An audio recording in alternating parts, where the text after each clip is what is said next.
All right, hello guys. So yesterday we were looking at volume of right prisms. Today we're going to be looking at surface area. Okay, so surface area of right prisms. What surface area is basically asking ourselves like how much paint we can cover. It's the area of the whole entire outside of a prism. Okay, so how much paint can we use to cover?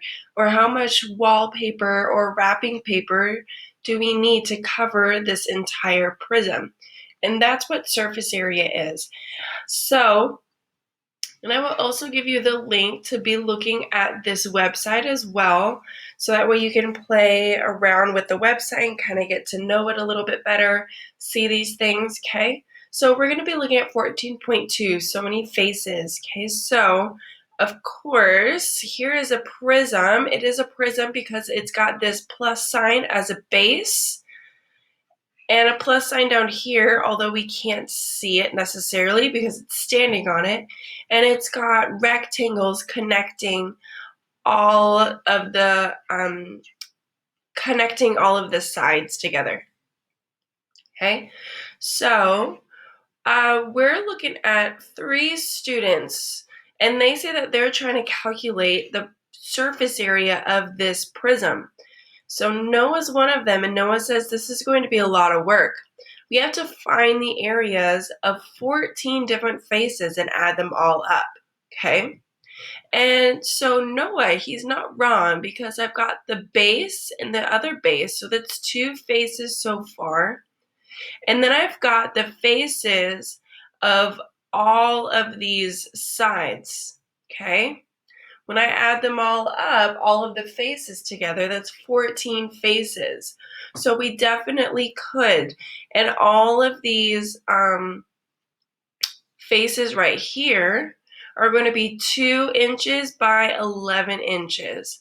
So each of these rectangles, okay, are 22 inches squared. And then we would have to find the area of this base up here. Elena says it's not so bad. All 12 rectangles are identical copies, so we can find the area for one and multiply that by 12. Okay? And she's not wrong either, just like what I said. Each of these rectangles are going to be 2 by 11. Okay, 2 by 11, which is 22. And then we find 22 times 12. And then, of course, find the area of this base and multiply it by 2 because we've got 1 on the bottom. Andre says, wait, I see another way. Imagine unfolding the prism into a net. We can use 1 large rectangle instead of 12 smaller ones. Now, Andre's not wrong either. So there are 3 different ways that we can find the surface area of this. When it says a net, remember, it's like if I unfolded this into a 2-dimensional shape. Let me see if, oh, they don't have a picture of it. Okay, well, imagine if I take this out right here, and I'm actually going to switch screens to my camera. That way I can try the best that I can to draw this out for you. Okay, using a sharper pencil. Okay, so let's say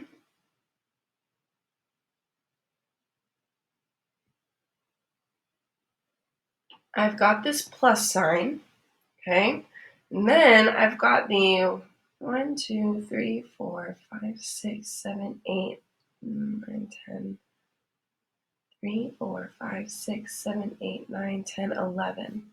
Okay, so now I've got this rectangle, which was like one of the walls, and then I've got the other plus sign on the other side.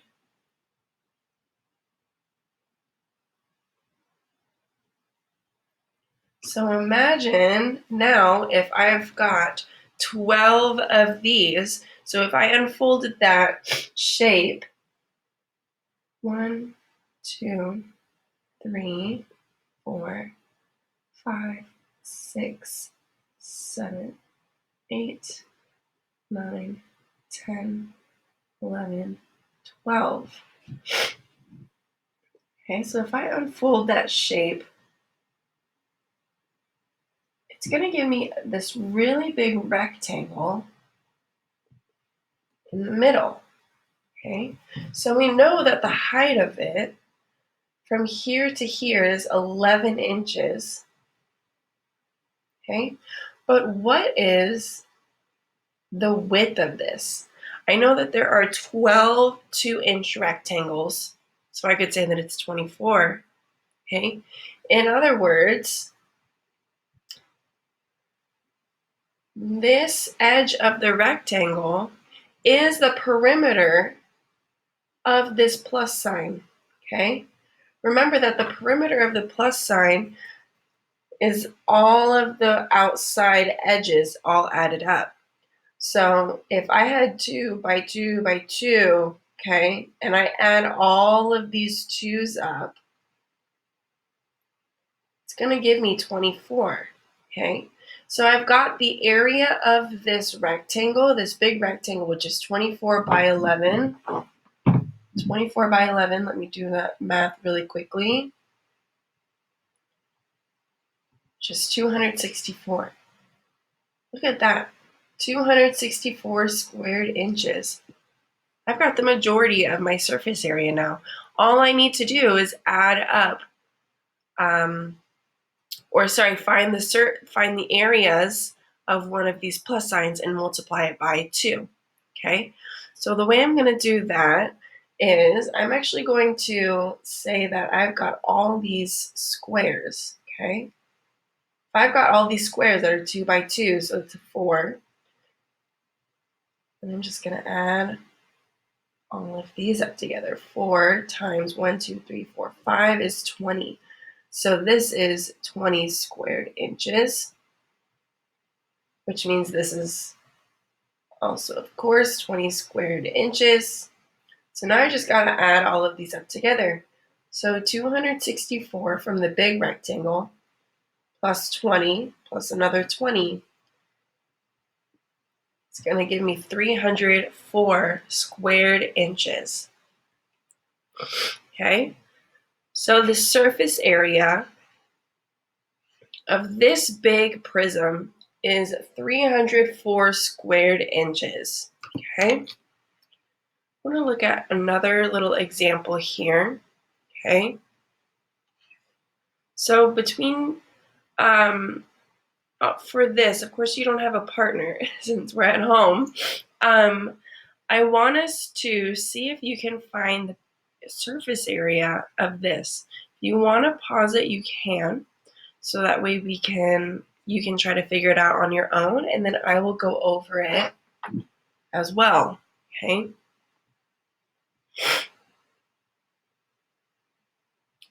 All right, so for this, and I'm going to try to draw this out as well, so that way I have it on my paper.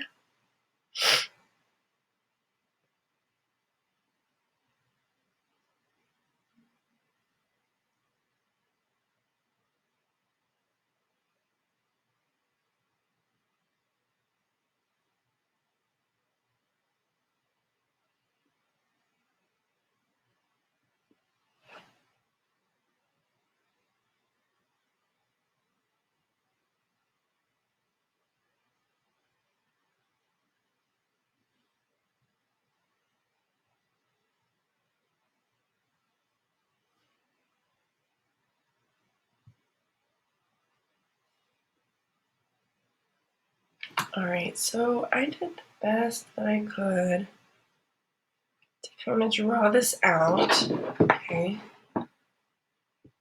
So this is 2, this was 7, 5, and 3.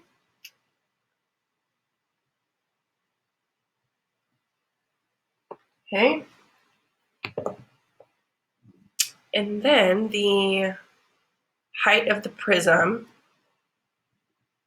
in other words, the distance between the two bases is 8 units. Okay. So for this shape, we've got this funky shape as a base, okay? But we still got to find the area of this, okay?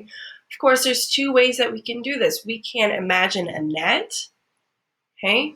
Or we can actually just find all of the areas of all of these bases, okay? Or all of these faces, right? So we do 7 times,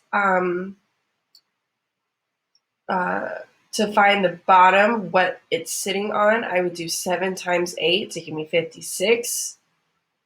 To find this right here, I would do 5 times 8 to give me 40, plus 3 times 8 to give me 24. But then I won't know what this side is yet, okay? So what I'm going to do is I'm going to find the area of the base, then take the perimeter and multiply that by 8, just like what we did up here. I found the area of the base, multiplied it by 2, then find the perimeter and use the perimeter to multiply by the height to find the area of the big rectangle. Okay, so for right here, I'm actually going to break this up kind of, so that way I got, let me draw this out back over here. So I've got 1, 2, 3, 5, 7, 2, and then the unknown, okay? So I'm going to break this up so that way I've got a 3 by 5, okay? This was 3 by 5, which means this is 15. I've got a 2, so if I broke this up by 3, that means this is 4, okay? I'm going to break that up, so I got 2 by 4 rectangle to give me 8. Now I got to know this right here. So this is a 4 and a 3. So this triangle right here is going to be 4 times 3, then divided by 2, which is going to be 6. So the area of this base is going to be 14 plus 15 to give me 29. So area of this base is 29. This is 29 over here, okay? So because I've got this triangle, this is a 3, that's a 4, I know automatically that this is going to be a 5. This side length right here is 5, okay? That's just a special rule for a triangle. I've got if it's a right triangle right here, I know that this is 3, 4, and 5 right there, okay? So now that I know this, I can find the perimeter of my weird shape, okay? So 5 plus 3 plus 5 plus 2 plus this 7, okay? So 5 and 5 is 10, 3 and 7 is 10, so I've got 22, okay? So the perimeter, now I'm looking for that big rectangle, okay? Know that the perimeter, or the long edge of it, is going to be 22 units, and the height of it I know is 8, okay?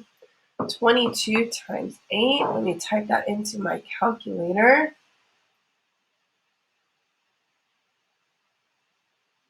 22 times 8 is 176, okay?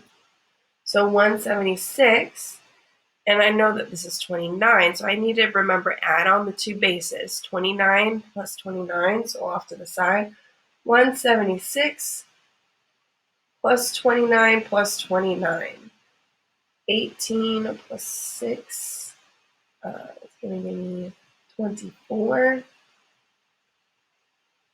2, 4, 6 plus 7 is 13, and those 2. So my answer to this, the surface area of this funky shape, is 234 units squared. Remember that this is area, so it's still going to be in squared units. Right? So I, of course, will give you a link to this website so you can kind of look at it, okay? look at the glossary, the vocabulary words. Be sure that you are good to take that exit ticket today.